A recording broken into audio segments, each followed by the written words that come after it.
experience so we can share it with others in the future. So again, I just wanted to introduce myself. My name is Cheryl Court. I'm the policy director of the Coalition for Smarter Growth. We are a nonprofit organization based in DC, working in the DC region, and we care a lot about building a sustainable and inclusive region. And one of the ways to do that is to make sure that we have enough housing for everybody who wants to live here. And so accessory dwelling units seemed like a missing link in, or certainly a missing opportunity. And so we worked very hard on the 2016 zoning code to change that and make accessory apartments a matter of right for a homeowner in the residential zone, and also in the residential flat zone, which is like a row house, like a moderate density row house zone, like Capitol Hill is mostly residential flat or RF zone. You are now permitted to convert an existing garage or carriage house into a living unit. And with that, there's a lot of details in the zoning that is not going to be the focus of this. We are really pleased to have Ileana Schinder with us. She is an experienced architect working in DC in the region who has done a lot of basement apartments and worked on garage conversions and new construction in backyards, and has really kind of spent a lot of her recent practice focusing on how to come up with solutions, great design solutions for challenging small spaces. And so we're really appreciative that Ileana can lead us through this discussion on her experience and giving people insights and tips on how they could approach their design problems and on what kind of cost implications they might have for it. And like I said before, we will have Ileana do her presentation. And then at the end of her presentation, we will then take questions first in the chat and then live. So I'm unmuting you, Ileana. Are you unmuted? You look muted. Okay. Oh, I am unmuted. Great. Okay. Can you hear me? Thank you so much. Yes. So. Okay, cool. Great. So if you wanted to introduce yourself a little bit more. I'll just go at it. Well, thank you for joining us. It's very strange to have this kind of meeting online. We normally have them in person, and they're quite festive and active, and everyone's standing up. And I hope we can make it work online as happily as we can make it work in person. Also, not seeing all your reactions, it's a little bit like disorienting just to know if I'm giving too much or too little information. I hope Cheryl, based on the comments she gets on the chat, will like wave her hands and stop me or ask me to speed up. So just like Cheryl said, a lot of my practice is spent making accessory apartments and additional dwelling units in the region, from converted garages to explorations of new buildings, basement apartments. That is the bread and butter of what I do. But the most fun and the most interesting work I do is exploring with clients and potential clients what is the best way to move forward, even before we start discussing design ideas and particular things like a kitchen or a bedroom or things like that. I'm talking with Cheryl, we realized that we need to talk about additional dwelling units as a matter of options, of design options, of cost options. So is an additional dwelling unit a feasible project for me, for my family, for my future? So we started discussing is like, what should we focus on? And that is the framework of this presentation. Of course, we had to exclude a lot of zoning information. It's very detailed. And our focus is not going to be today on particular details of the building code, which is another set of rules that architects and contractors are happily following. I mean, the codes are there to be followed and played with, but still to be respected. But so we're going to talk today about design options and costs for additional dwelling units. And the intention is to give you enough ideas for you to raise questions and see, is this something I can, how do I see my property receiving an additional dwelling unit? Of course, you can always reach out to Smarter Growth. The group is very proactive. We have a group going. People ask a lot of questions. It's fun and it's challenging. There's a link at the end of the presentation. And also my email's there. So should I just share the presentation and start? let me see. Yes, I can do it from my end. So I'll get started. And here we go. Can you all see the screen? There we go. So this is the opening of the presentation. And the most important part when you start thinking about an additional dwelling unit is the building type of the additional dwelling unit we're talking about. The most picturesque type of building you see is the detached structure as a garage or as an other accessory structure that can receive a housing type. It's something that you normally see in the movies, that you always see a refurbished garage that's been abandoned, but it's good shape enough that can be repaired. There's also the other type of additional dwelling unit. It's an interior ADU. ADU is the word, the short for additional dwelling unit. And in DC, the typical is the basement apartments. You know, we have a lot of townhouses. Those basement areas were rarely converted to habitable space. And now that in DC, real estate has such high costs, is that it's feasible and it's very convenient to develop that third of a house that's been dormant all this time into an apartment, either you know, for families to move in or for rental. And then another type of conversion for additional dwelling unit that a lot of people explore, it's a lot more rare for a lot of reasons, is an interior. It's a different type of interior conversion, like an attached garage, an enclosed porch, like an appendix of a house that can be separated from the house and converted to a separate dwelling. The issue that with other types of conversion is that every time we have an additional dwelling unit attached to a house at ground level, basically both properties lose access to natural light. So that's why you see a lot of those types. They're more rare to lay out. But again, it's a matter of design. Any option is feasible depending on the type of house you have, and you'll see the implications and the type of things that you gain and lose with each particular building type. So I'm moving on to the next slide. Please, Cheryl, yell at me if like slides don't work as well as I expected. So what you're seeing here it's an example, is on the top left, you will see an existing freestanding structure. That was a building that we worked on. So it's an existing freestanding structure that was in very good shape before we started, but you know, the interior was a disaster. On the top right, it was an Ileana, sorry. Can you go back to a new freestanding structure? Unfortunately, that building, yeah. Can you go back to reposting your screen? Oh, sorry. Something happened. Thank you, Cheryl. Sorry. Okay, so here we, okay, something happened. Okay, so can you see it? Again? Okay, so then bottom left is an existing basement that got converted into a studio you'll see later, and then an existing basement that was excavated. Those are the typical four types of additional dwelling units that you will see in the city. That's a very generic way of separating by building type. Each building type will have cost implications, and this is something that before we talk about cost, is something to discuss when you look at your own property.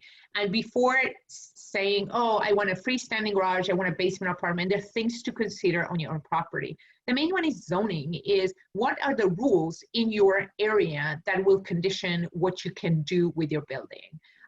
The zoning has to do with the size of lot, with height, with setbacks, with type of uses, with detached structures, a bunch of rules that are not as obscure as I'm trying to make them sound, but it's something too important. The size of the lot. Another thing that I always talk with my clients about is family age and size. For very young families, like, you know, families with very small children, I always say, hey, if your family is going to grow, let's see if it's a good idea to abandon the basement to make it an additional dwelling unit, or actually wait and incorporate the basement as part of your house and explore making an accessory structure to accommodate the ADU. So all these things, remember, there's an old saying in architecture that says that says form follows function. My addition to that is, yes, form follows function, but functions follows life. So before we talk about anything else about design, we gotta talk about how the family, how it will grow, which space will accommodate the family life better. Also has to do with the end user. Who's going to use the additional dwelling unit? Is it an elderly person? What are the accessibility issues that or mobility issues that the elderly person will have? Is it a family with children? Is it a couple? Is it an individual? You know, all that kind of stuff. So as we consider the building type, we want to consider all these things that are almost, they're hard considerations, but also has to do with quality of life. So, and then we have what I call the cost drivers per building type. So we talked about basement apartment versus detached structure versus attached structure. Well, each of those decisions will be reflected into the cost of construction. For example, something to consider is site cost. You know, we typically see these, micro housing on TV, whatever. So I made this house for $20,000. That's great. But in those shows, I always want you to consider that not all cost of constructions are considered. And that is something that I used to enjoy HGTV a lot. I don't enjoy it so much because now it's my job. But I watch Say Yes to the Dress now.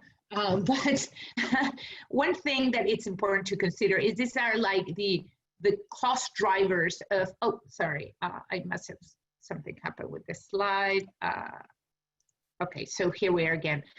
The site cost is, for example, connection to public services. When you have a basement apartment, the connections to public services are much easier than if you have a freestanding structure, because the length and what type of infrastructure you'll have to do to make that space living. Another huge cost driver is structural cost. If you have a basement apartment that needs to be excavated, you will have a lot of costs that will be attached to underpinning, reinforcing of structure, and elements like that. If you have an existing garage or you need to layer a new structure, the cost will be foundations, walls, and other elements that the building type is different. So depending on your building type, what will cost you is different. The cost in the region for these type of projects is generic. This is a generic statement, is about $300 a square foot.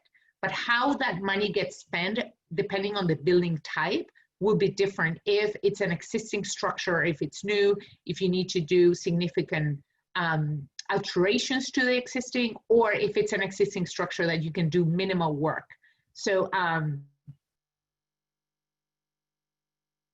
the other big cost in per building type is infrastructure. So mechanical system like HVAC, plumbing, electrical, depending on the building type, some of that infrastructure will be more expensive than other. And then of course, for every project, you have soft costs such as permits, architecture, design, engineering, hard costs, materials and contractors, and then other things.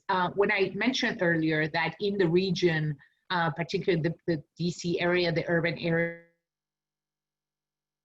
is about $300 a square foot. It involves all of these elements. So every time you consider an additional dwelling unit, I want you to be realistic that for the building to function, all these elements have to be in place. You can't just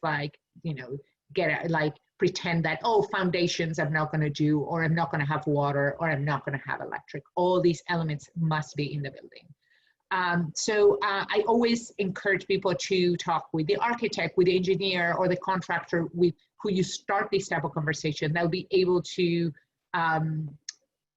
explain to you in your particular project where the difficulties would be, where the cost would be. And of course, by knowing that, you can start the project in a more economical way. So that is where the total cost of construction will go. This is an example of a basement I work in Capitol Hill. It was Parkview. It was a basement apartment that we had to excavate.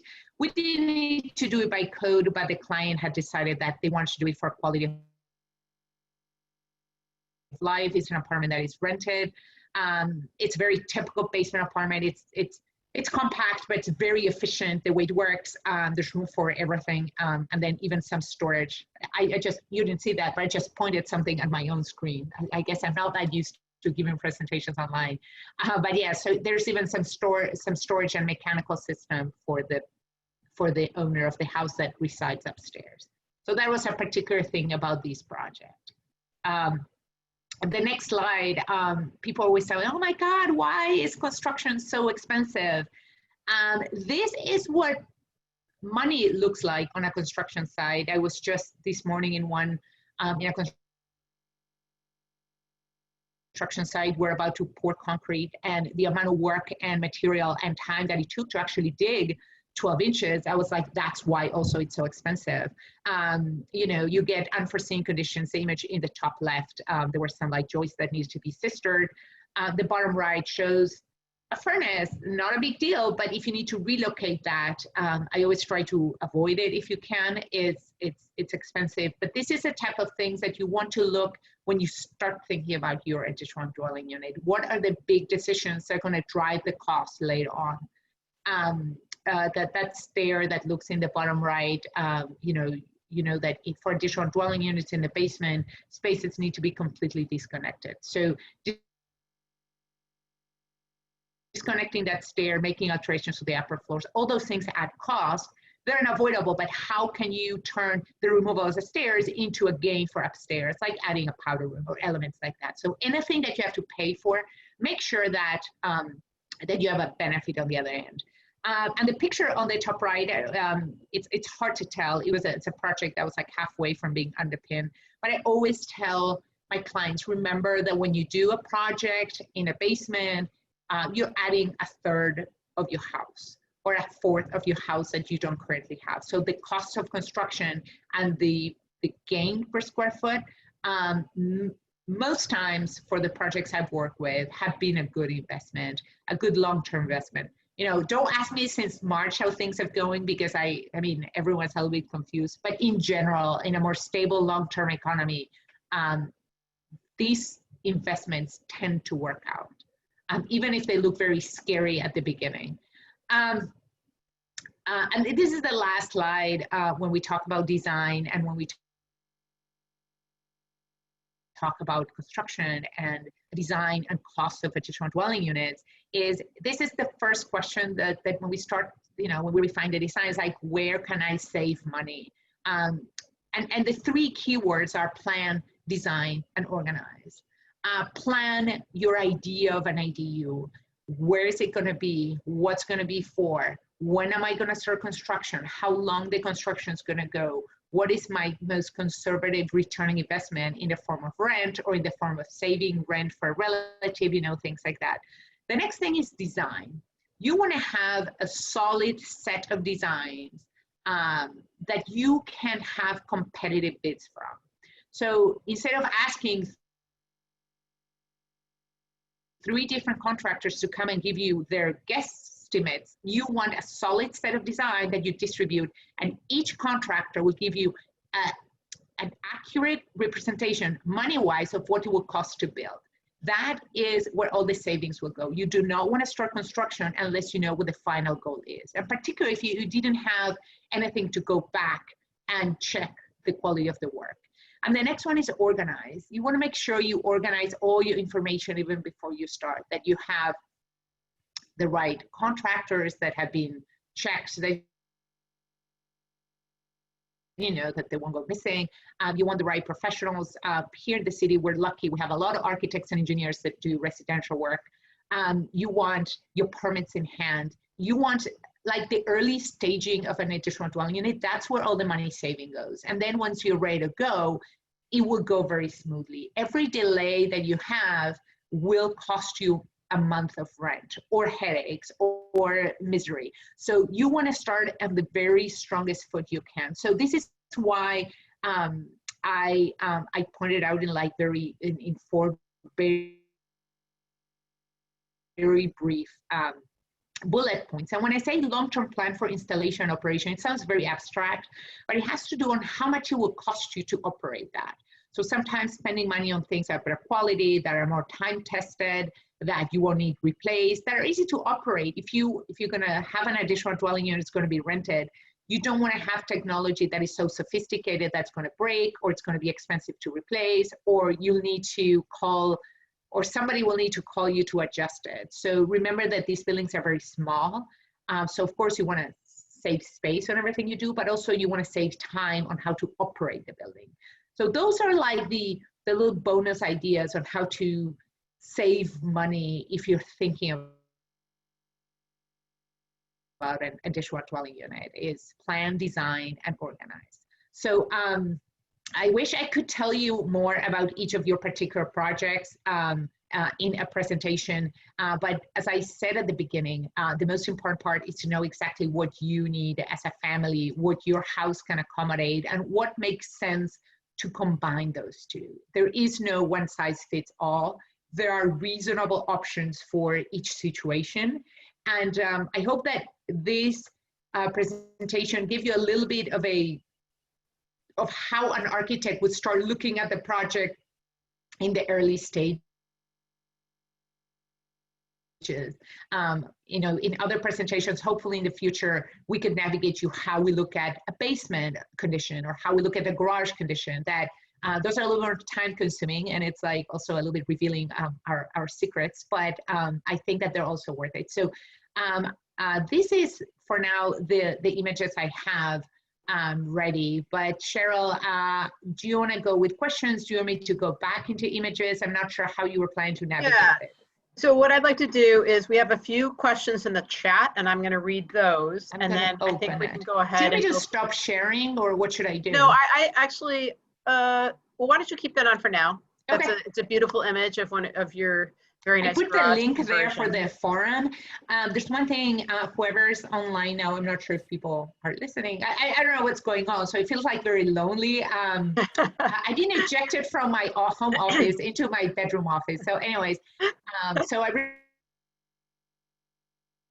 really don't know what's going on, like people are listening, but the group where I put the link, I really encourage you to join. It's an amazing group of people that exchange information, ask questions, and share their experience at building and setting up additional dwelling units. There's every professional there that has done them, has learned lessons, and everyone is very generous at sharing. So if you, I mean, after this meeting, if you want to join, it's one of the best ways to follow up. So I'll just plug that again. So what Elena is talking about is joining our DC Accessory Apartments Forum, an information sharing forum online at smartergrowth.net/ADU. Actually gets you all the way there, and you can sign up there. And it's a great opportunity to share information and just ask questions. We have a number of professionals, including Ileana, other architects on that forum who will answer really specific technical questions. We have a couple of technical questions that have come through the chat. So I'm going to go through them. And well, first of all, question was, why aren't we talking about zoning? Well, we can talk, you can ask a specific question about zoning. I will note that we're partnering with a group in DC called United Planning Organization, UPO, and we are going to be publishing a DC homeowners manual on how to do an ADU, and it will have a very detailed chapter on zoning. And I think that that's going to be incredibly helpful for people. We're trying very hard to make this very understandable so that you can navigate. The first question is what can you do with your lot? And so we are trying to come up with a lot of different ways to show you how zoning applies to your lot. And then, so then that was the first question. And I can, if we have time, I can actually show you some of that.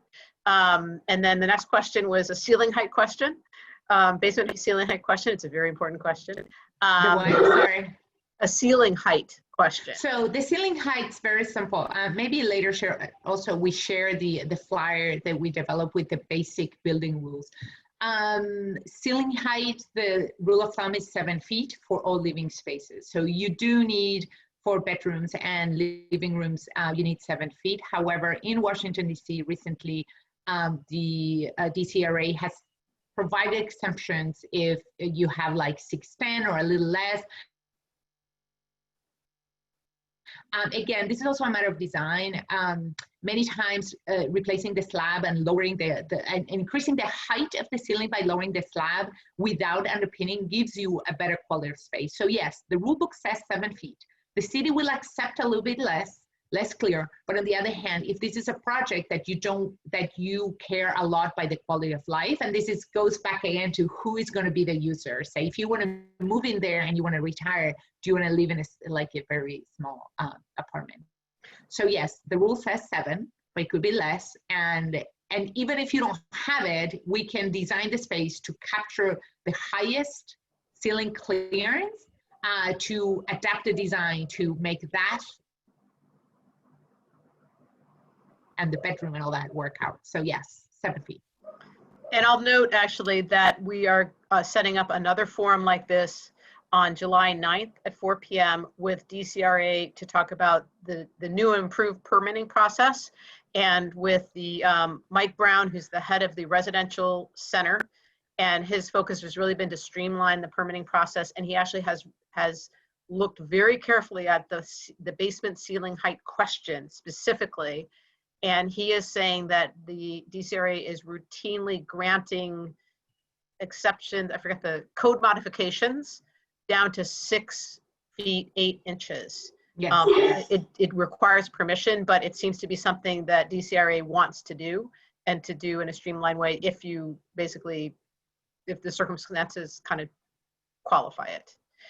The next question is a question about contractor bidding, and I understand the question is that sometimes contractors ask to be paid to do a bid, and does that have advantages in terms of like a more accurate set of bid with costs? So each contractor and each professional will structure their fees based on their experience and based on how they work best. Some charge, some don't. Those who charge may also provide a credit for that value once you hire them. Definitely ask for one. Also look at their experience, look at their references.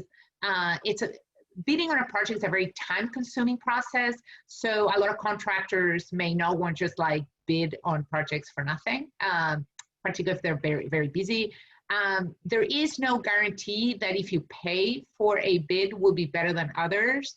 But if you have a contractor who has very good references, who you like, and has experience on these type of projects, I would encourage you to pay for the bid if it's worth it. I think that having at least 2 comparable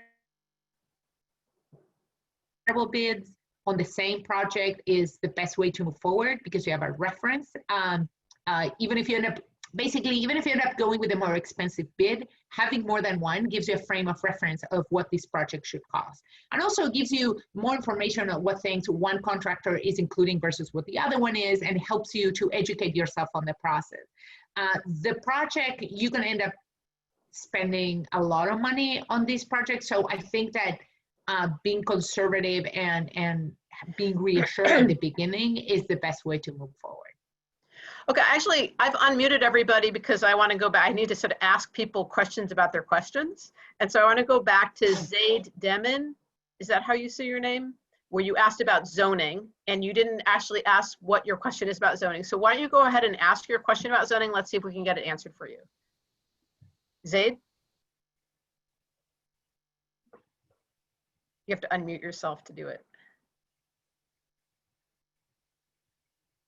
You know, maybe Zaid left. He left us?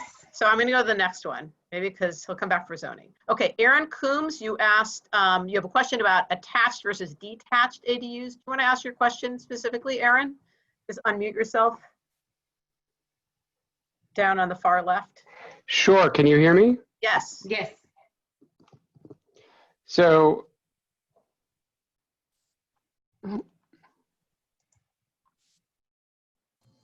Uh-oh, now we can't. my question is about how substantial does a building need to be an attached ADU versus a detached ADU? This is a technical answer that I know this area would chase me down. If you have a wall that is shared between two dwellings, that is considered attached. It's a matter of safety and security, because this is the thing, and this is the simplest way to explain it, and this is the way the building code actually says it, is how much time it takes fire and smoke to travel from one dwelling to the next. Think about basement to upstairs, think about one unit to the next. So when you have two dwellings that are separated by a mass, call it a brick wall, call it stick build, call it whatever, but it's a mass, that is attached, right? Now, they are detached if they don't share any mass, right? If you have wall, space, wall, that space will depend on several factors. One is zoning, that tells you how much you can be attached from the other, like from your neighbors or from the existing house and all that. And another one is a building code that talks about fire. It's how much time, or what is the danger of fire jumping from one building to the next. So if they're too close together, the building code restricts you on how big the windows can be. So the closer you are to the next building, the smaller the windows can be, to which point it has to be a blank wall. So many times the zoning code would allow you to be 5 feet. I'm saying whatever, but then that's a zoning code that lets you be 5 feet. But then the building code will say, if you are less than 10 feet, you can't have any windows. So that's where your architect and you will have to dance that design and code rules. So you always want to first have a design intention, and then you want to make sure that, design intentions such as existing conditions, proposed conditions, existing mass, existing proposed, and, access to natural light. So after you've designed your optimal conditions, you want to go back to the rule book and say, okay, in this design that I really like, the zoning code requires this thing. Do I comply? And it's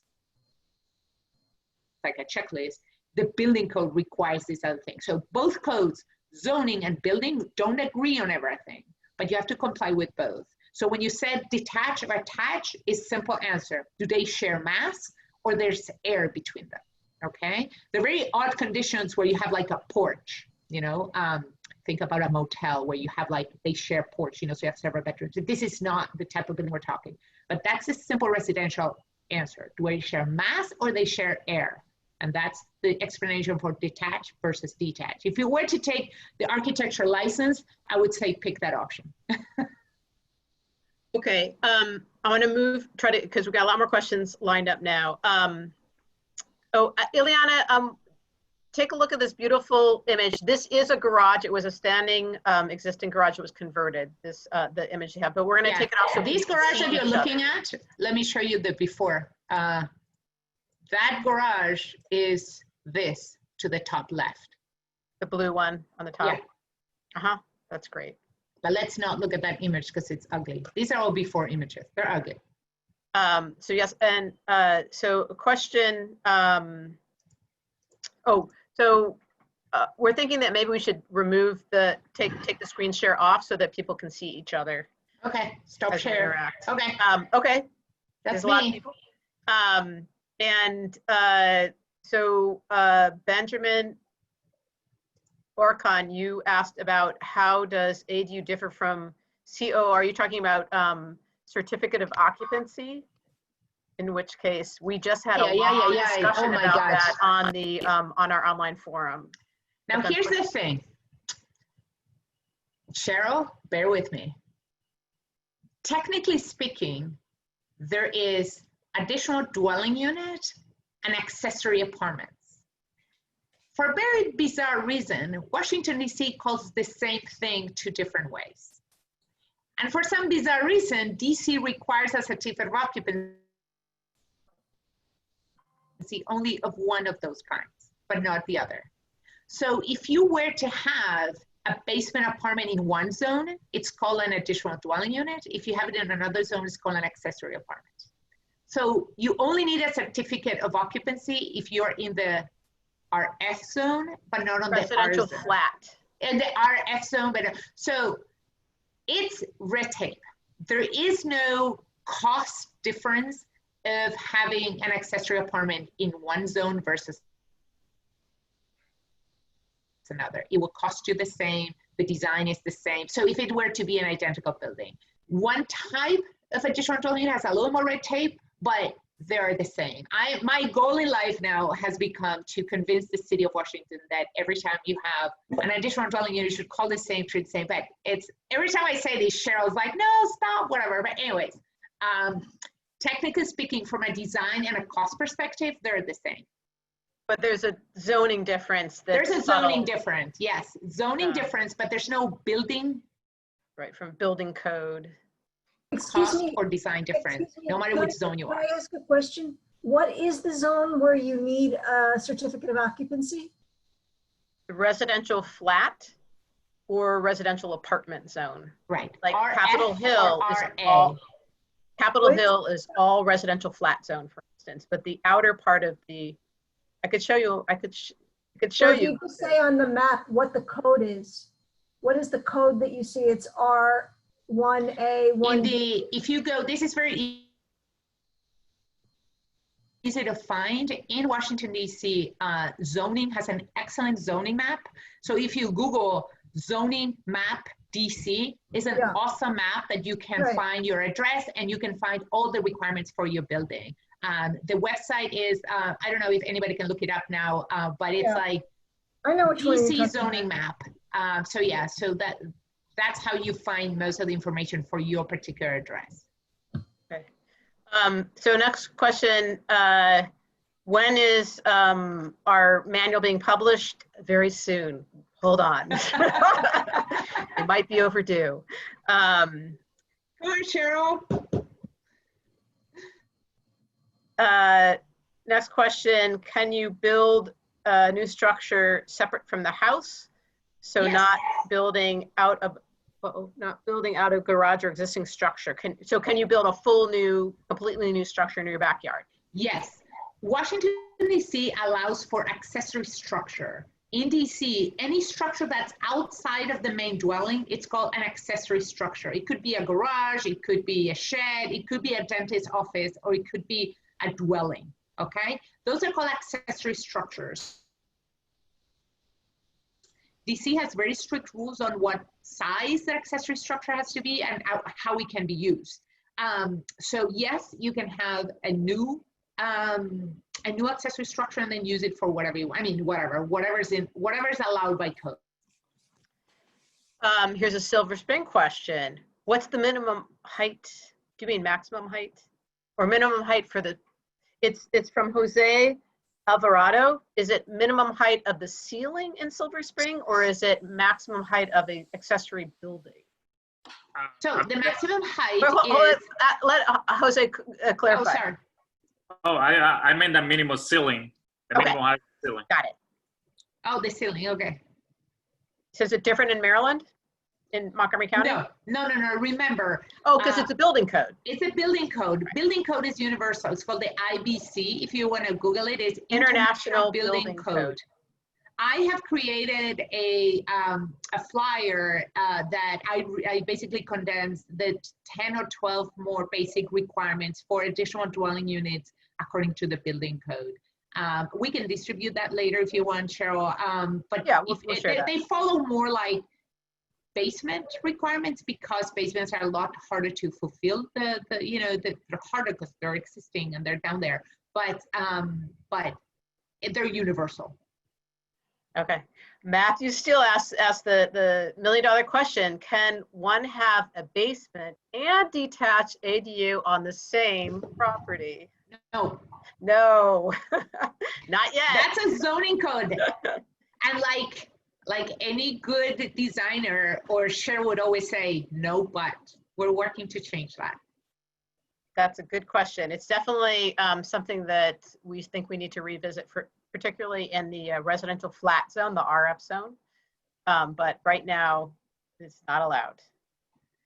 So, that's the end of the chat questions. So if people, oh, we got another one. Hold on.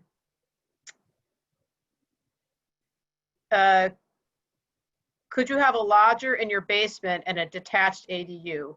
Yes, because someone who's just living in your house is welcome to be your roommate. And that's not, kind of regulated much. And this is the technical explanation about that. The way the building code and zoning code sees buildings is by building envelope. So everything that happens within a building envelope, it's a dwelling, right? So it's like you can have people living in your basement, you can have people living in your in another bedroom, and that is considered one dwelling with multiple occupants that are unrelated. Zoning, it's like all over the code, that is allowed. Now, if you can't have 2 additional dwelling units in your property, right? You can't have a separate basement and a detached structure. It has to be one or the other. But you can always have a roommate living in the basement if that's not a separate dwelling. I saw this question before and I missed it. Is Jay Fazio asks, if there is an existing 2-car garage with a single garage door, can you expand the size of the garage to be 2 separate doors and therefore build a bigger ADU on top? Well, the main rule is you can have a grandfathered structure, which might be bigger than what the zoning code allows, which is bigger than the 450 square foot footprint that's allowed for that accessory building. And you can build on top of it. But I actually have seen where DCRA will let you have a second story for that garage, but it has to be a 450 square foot footprint on the second story, even if the bottom ground floor is like, 500 square feet, because some before you had to, got grandfathered basically for a larger footprint. However, I recently had a project approved that's under construction now with the Board of Zoning adjustment, where the footprint of the building exceeded the 450 square feet, and we were adding in height. Oh. And Board of Zoning adjustment said, fine. I mean, the building is existing, so we're going to let you pass, no big deal. We're not going to force you to actually shrink the top. So again, it has to do as design, and it has to, the Board of Zoning Adjustment and DCRA, they're organizations that I found lately that they're very reasonable. So if you go with an argument that you're not going to ruin somebody else's life, and you actually prove that unless they granted the building is very hard to, they basically put a burden on you, like cost burden, or they basically make the project unfeasible, they are most likely to approve it. But again, you have to show good faith in the design, that you have to show them that you're applying good design rules, that you're very efficient in the use of the space. It's not a capricious design. So yes, don't be afraid if you think your building doesn't comply, as far as you show good faith, and that you show particularly good faith to your neighbors, like, hey, no, they're not going to approve a 4-story addition. But if you go a few feet over, they may grant it. Right, but actually you pointed out that you had a successful experience at the Board of Zoning Adjustment, which means that it wasn't just a matter of right project. It wasn't just a matter of right approval, building approval. You had to go and, go to the building, the Board of Zoning Adjustment, and make a case at that. So it's extra time and extra cost, but it was a very straightforward outcome, was your experience. Yes. Okay, great. Here's a good one for you, Ileana. Oh God. Do you still require sprinklers in new basement ADUs? Can I plead the fifth on that? Yes and no. Here's the answer. Depends on the zone, depends on the scope of work, depends on how much you're doing alterations, and depends again of the scope of work. So if you're doing significant alterations, so for example, I have a lot of cases where the basement is existing. It was just not legally done in the history of the building, and we just go remove the stairs, do some minor work, then they don't require sprinkles, right? Depending again on the zone, there's a thing about DC that they treat identical buildings differently depending on which zone they are, which I think is a mistake. But anyways, we're not here to complain about that. But if you were doing in a zone where sprinklers are required and you're doing significant alterations like excavation or it wasn't an existing space, things like that, then you're most likely to have that required. However, in some detached structure, in some buildings, I filed for an exception for sprinkles because I was able to show that the building setbacks and the materials were safe. I mean, basically, there was no risk of transmission of fire with the neighbors, and they granted it. It's not every time. Another thing, people freak out about that, and I used to freak out a few years ago, but fortunately, the technology now for sprinkles is a system that's very efficient, and it doesn't add significant cost. I'm not kidding. It's like less than the price of a granite countertop. It's a system called R13.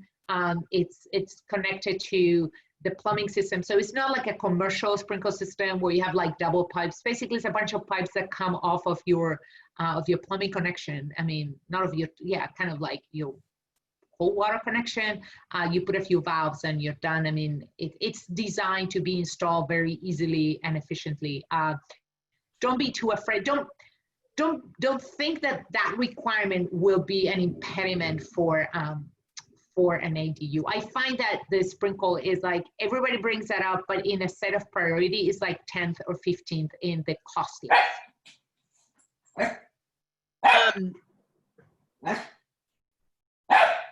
Anne, can you mute that dog? Oh, sorry. If you have a separate structure, is it separately taxed in terms of property tax? No. Well, it depends. ADUs, no. Here's the thing. Additional dwelling units have a this is something that they are part of the same tax lot. If Your it's an tax bill will be, no, here's the thing. Oh, even for It's not- RF? Well, if it's not separately owned and you can't Separately split, owned. right, because it's not separately owned, it's just considered from a tax perspective, it's an improvement. So, and then it becomes on your bank, it becomes on your lender and your insurance. Do they see it as separate dwelling, or they just see it as additional square footage? You always want them to see it as separate dwelling so they can see the potential for income, but now Fannie Mae and banks and lenders are failing to see that. They just see it as additional square footage. So, which is a problem because from a tax perspective, it's not as valued as much as it should be, right? Mm-hmm. So you add an additional dwelling unit, and then the estimator will come and say, oh, it was a 3-bedroom house, now it's a 4-bedroom house. Now you have all these, you had 3,000 covered square feet, now you have 4,000, which is not true because that extra space that you had is actually a separate house. But that's another debate that we're going to have. Sure, when are we going to Fannie Mae and pick it in front so they understand what we're talking about? But anyways, so the idea is that additional dwelling units have a very particular thing, is that they still belong to the main owner. They can't be mortgaged separately. Nobody can put a lien on them. You can't gamble them away. You can't portion that part of the house away. It's still part of the main mortgage. It's still part of the title.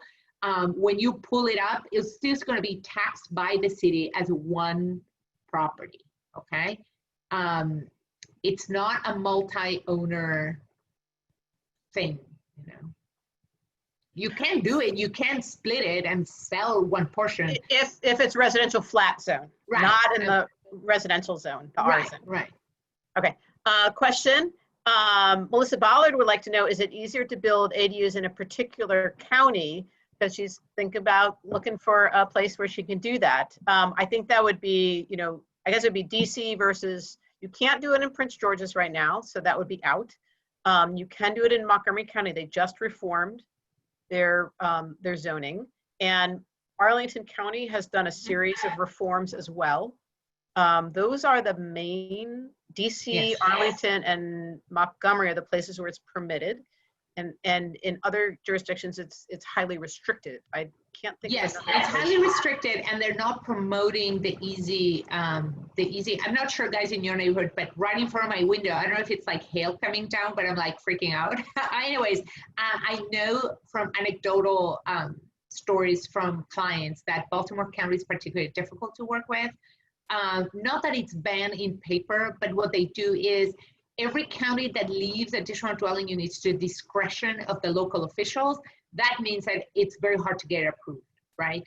Because then it depends on the neighborhood association or on the local fire marshal or other agencies that each of them have their own rule book. So you want to see which county has the least discretional decision-making process. DC has 0 discretion.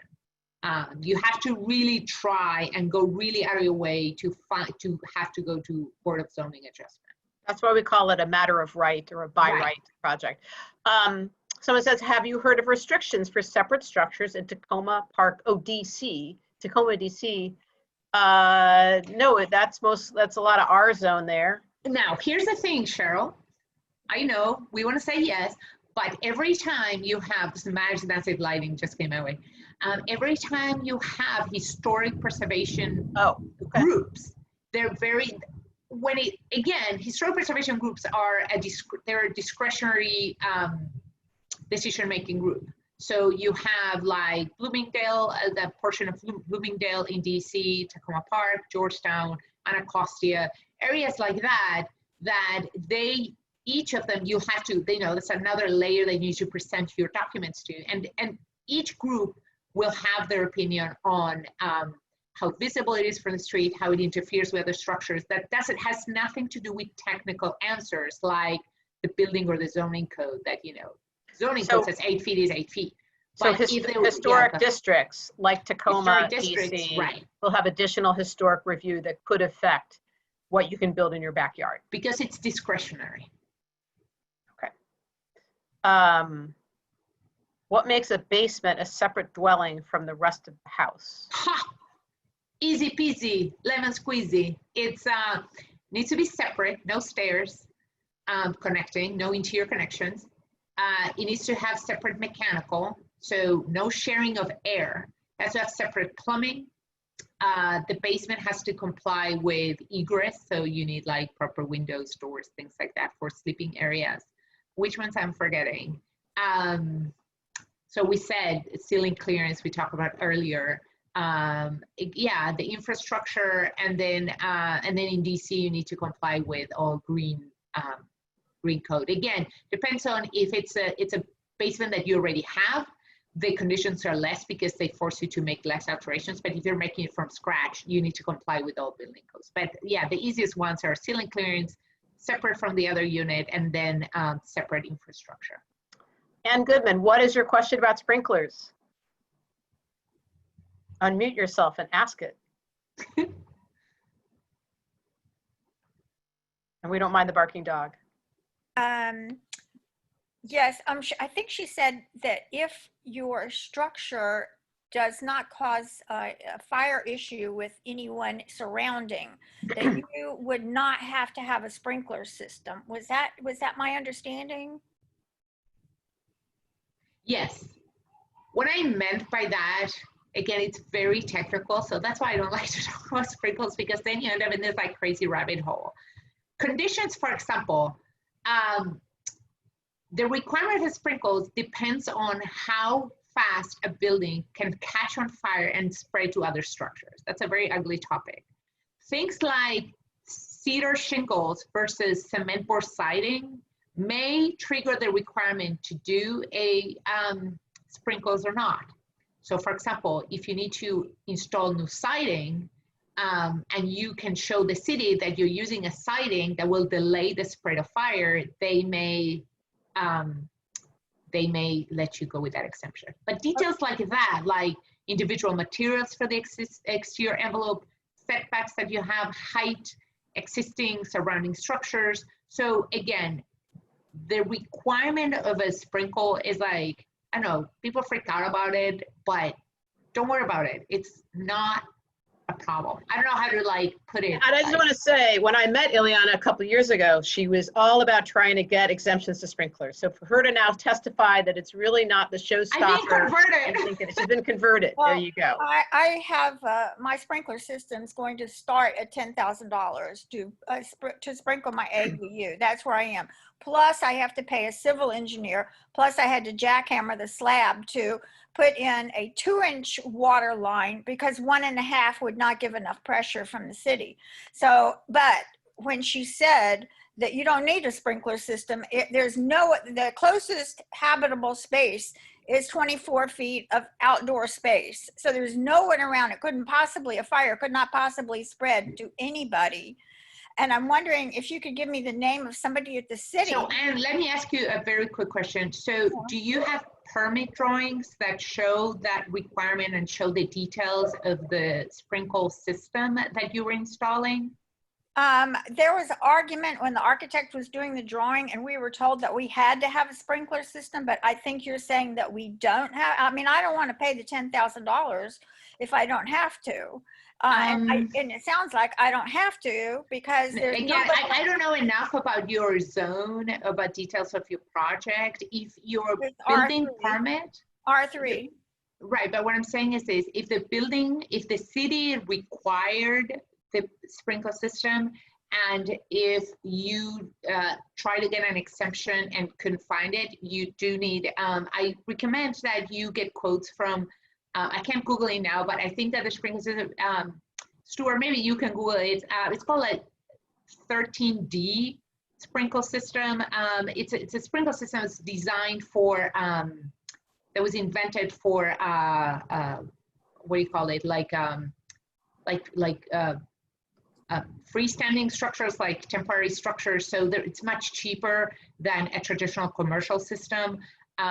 My clients have paid less for theirs than the values you're sharing. Again, I don't know enough about your project, how it was detailed or other conditions that, but again, I think that bidding the project to other vendors, look at the system called 13D, that you don't have to duplicate plumbing. The sprinkler system shouldn't trigger an increase in the water connection because it's not considered consumption the way adding toilets. So basically, you in DC, you only have to increase your water connection if you add fixtures like toilet, sink, kitchen, dishwasher, laundry, that kind of stuff. The what do you call it? The sprinkler system is not considered consumption because it's rarely triggered. And to avoid that, if you need more pressure, you just put a pump at the beginning. These are like super, super technical things that like probably the rest of the people in the forum are like. Yeah, and actually, it might be good to do like a follow-up on that. Like, yeah, be a little, I mean, it's just like, forum. it's one of those like super technical things. Right. The other thing is that we have DCRA's Mike Brown coming to talk about permitting, and he knows the sprinklers is the other real other ceiling height and sprinklers are kind of his big issues. And so Who is that? Michael Brown, he's the head of the residential center for DCRA that hands out permits for ADUs. Okay. And so we're going to do an event on July 9th with him at 4 p.m. and we'll send out the notice for that. We're running out of time, so I want to grab a couple other questions. Is there any scenario where you can, wait, did we already answer that? Not cut off stair access for a basement apartment and a basement and to the main house? No, and this is the explanation for that. Technically speaking, you can't have multiple dwellings connecting through the interiors unless that connects directly to the outside. Think about a lobby in a condo building. You can't go from apartment to apartment. You have to go into the corridor to get into your neighbors, right? That corridor goes to the outside. The same rules for your building, even if it's only 2 units instead of 200. To be able to enter the other person's apartment, you have to go through a space. That space needs to connect to the outside. So you can have a small distributing vestibule, and I've had it where many times like the utilities are there or storage or whatever, but that space that connects both apartments must connect to the outside as well. It has to do with safety, it has to do with entrapment. All right, rapid fire. Have you heard of examples of DC owners getting approvals for a building larger than 450 square feet? Yeah, I have. How about new construction? No, but again, it has to do with why is a particular size. Okay, if there's a good reason, maybe you If can there's a get it. good reason, you'll get it approved. But again, for example, and my big thing, and Cheryl, we're gonna battle this, if you need a unit, a 1-bedroom unit for a person with disabilities, 450 square feet are not enough, right? Yeah. So, because you don't have enough clearances to navigate with a wheelchair a 1-bedroom house, period. So our next battle on the minimum size, the maximum sizes per floor is that. Cheryl signed me up for that battle. So if design-wise, you need to have more than 450 square feet, let's work on that design and let's justify to the city why it needs to be bigger. Again, they're not going to do it just because. They'll tell you yes. I mean, Okay. Can existing gas, water, electric meters be shared for the new basement ADU in DC as long as both units can control their own services from inside their units? yes. Okay, that's very definitive. Metering can be shared, controls cannot, Okay. right? That's the simple. The cutoff is what's required by the code. Okay, Stuart Schwartz, who I didn't introduce, he's the executive director of Coalition for Growth. He's actually just posted some information about the sprinkler types that Ileana was talking about. And I want to wrap up and thank you all for joining us and thank Ileana for putting this together and sharing her knowledge. I want to really encourage everybody to sign up for our at smartergrowth.net/ADU is how you can sign up for our online discussion forum where we can share more information. And that's the best way to keep in touch on news about ADUs in DC. And do look for our forthcoming homeowners manual on ADUs. We do a lot on zoning and everything else. And look for our announcement for our July 9th event that we're going to do with Mike Brown from the DCRA's permitting residential center, who has really done a fantastic job of streamlining the permitting process. It's now down to 21 days, business days, for a complete and quality application. Ileana has given me testimonials about that, how it used to take months, and now it's quite predictable. You just need to be working with some design and engineer professionals who know what they're doing, and they can pretty much walk right through the process, and everything is online. So on July 9th, we're going to do that with DCRA permitting expert. Oh, we have 7 more messages. Hold on here. Whoa. Okay, quickly. For basement ADU, do you need a street side entrance? The current basement access is in the rear of the house. Depends on the Good zone question. and the conditions of that entrance. Remember that entrances to a unit depends on safety. So depends, imagine there's an emergency that somebody needs to get in. That's why rear entrances rarely comply. So for example, if a fireman needs to climb through a fence to get to a unit, depends on the size of windows and doors that are towards the front. Because the zoning code, I mean, the building code has rules about egress, right? Correct. You have 2 points of egress. 2 points of egress. One is obviously a door, front or back, and then the other one could be a window. Normally that window is located in the bedroom just because the bedroom has also requirements like that. But when it has to do with the access of the space, it has to do with how, in case of an emergency, they will get in. So it depends on zone, but also building. Most likely you will need a front entrance, but not always. Sorry about that. It sounds vague, but it's deep into the code, but it's there. The code, okay.